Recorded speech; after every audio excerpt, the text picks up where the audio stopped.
What's up, YouTube? Welcome to another day in the life of a medical student. If you're new here, my name is JR. I'm a medical student at the Mayo Clinic.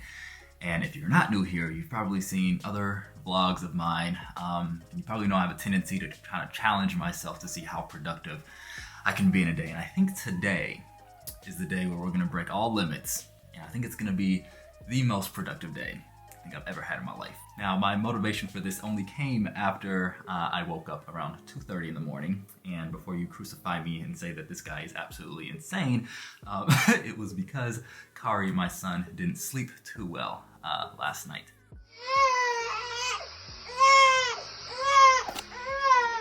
Trying to help Madison out, my wife, letting her sleep a bit. And by around 3:30, I was like, I'm not going back to sleep. You know what? We're gonna do some crazy things and start the day off at 3:30. Now, mind you, I actually do have a ton of studying to do, a ton of Anki cards to get through, so it was actually to my benefit to wake up early to do it. Not necessarily 3:30 in the morning early, but I've already been able to get in about 4 hours worth of studying, and I've already almost done 1,000 Anki cards. So we're definitely gonna, probably break the record for how many Anki cards we get done today. It's about 7:30 in the morning. I have class coming up here soon that goes from about 8 to 11. And then we break out into small groups, and I'm actually leading a case presentation today in our small group, so super excited for that. And then I have what's called direct observation and feedback, where I go to the sim center and I rotate through stations with standardized patients doing their history and physical while being observed by faculty. And as I'm moving into my clerkships after this block, it's just one way for them to make sure that we know what we're doing when we actually are seeing real patients during our clerkship. And initially doing things like this, being observed while you're taking a history or performing a physical, used to cause me quite a bit of stress, especially as a first-year medical student. But you do these things so often that they become second nature, and then it's not the biggest deal to have somebody watch you do them. Then I'll come home, do some more studying, and see if this does indeed become the most productive day I've had in medical school. So, let's see.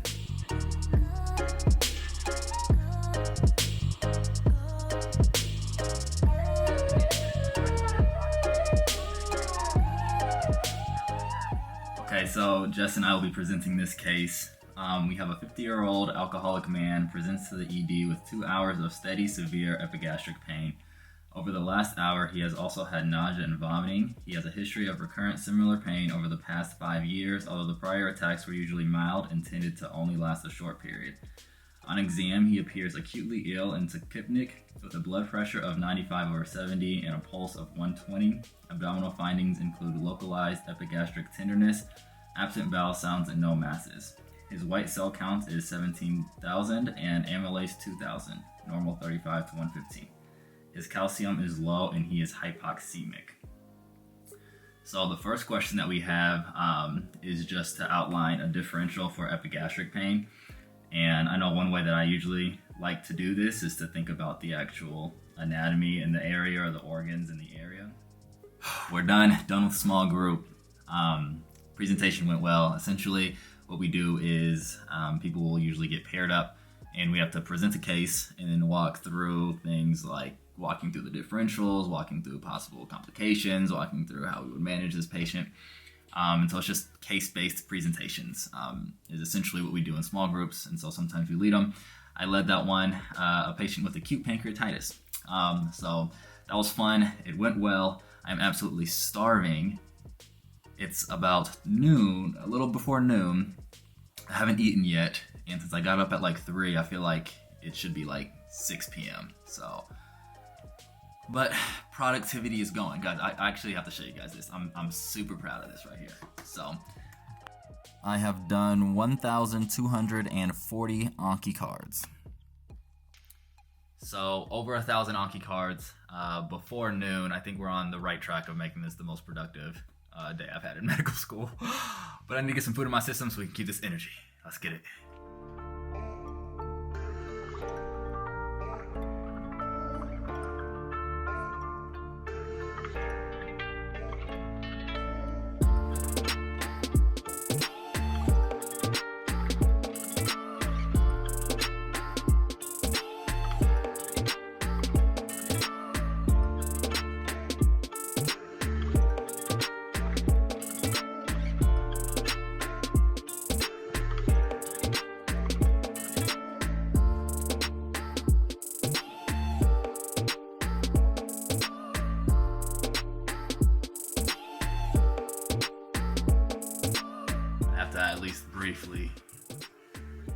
give a quick shout out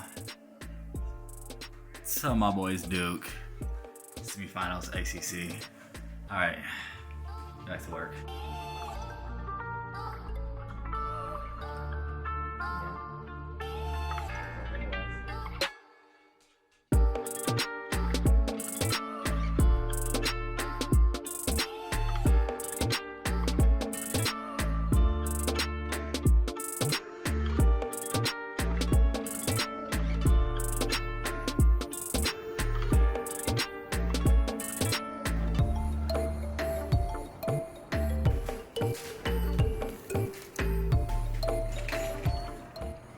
Thank you so much. Oh my, you went through so much work to get this for me. No, I'm so glad I could help. Have a good vlogging day. Thank you so much. Have a good one.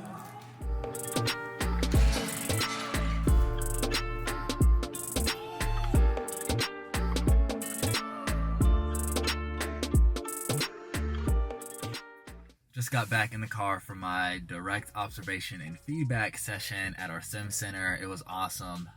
Essentially, we had 4 different patient encounters involving 3 adults and 1 adolescent.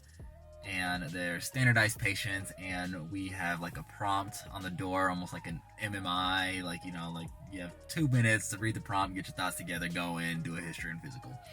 And we do that 4 times, and then afterwards, a faculty member comes in and essentially gives us feedback.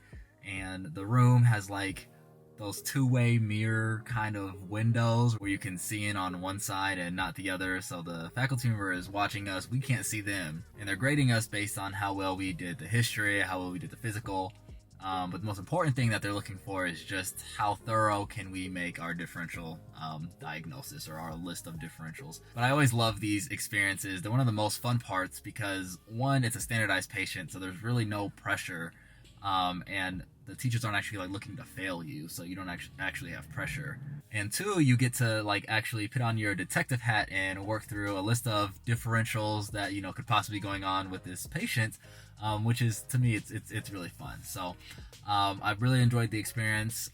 You know, that may be the last time that I really see simulated patients. You know, we see real patients too throughout our curriculum, but I think from now on it'll just be the real deal. So goodbye, Sim Center.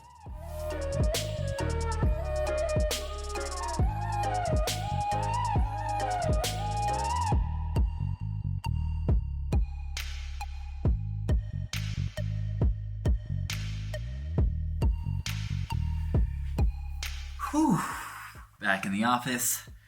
Feels like it's like 11 p.m., but it's really like 6.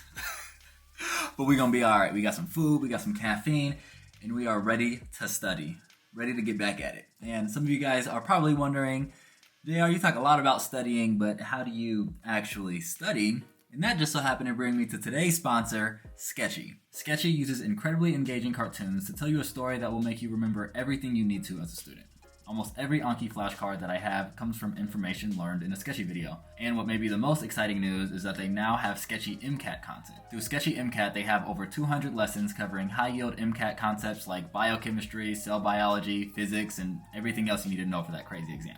You'll meet a cast of sketchy characters that are designed to represent these topics and be engulfed in a story that makes them unforgettable. So for all my pre-med students currently studying for the MCAT, do yourself a favor and study how a medical student would, by watching cartoons.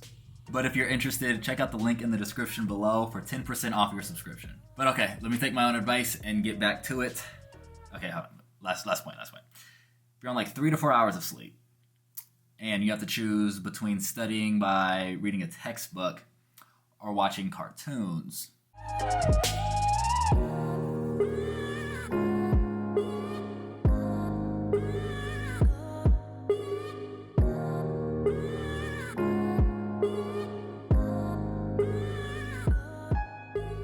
Alright guys, you can see we have done 1,355 Anki cards today. I think we're done. I think we're done with Anki.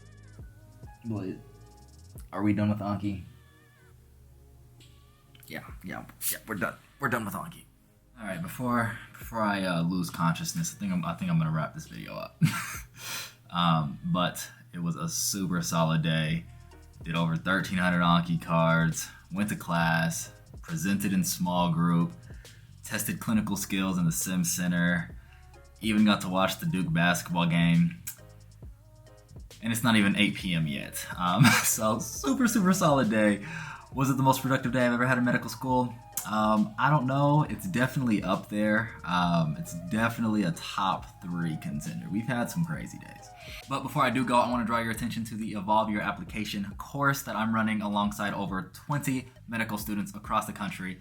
I really do think that this is the most high-yield, effective resource for students applying to medical school. Registration is closing soon as we prepare for the 2022-2023 application season. So if you're interested, make sure you check that out. I'll leave a link to that in the description below. It's been an absolute blast getting to know the students who have already joined and connecting them with myself as well as the other mentors who are taking part in this course. And we even have a March Madness bracket challenge, and it has been amazing just getting to know you guys. So if you are interested in being a part of this Evolve Your Application community, make sure you check out the course website and register soon because registration is about to close.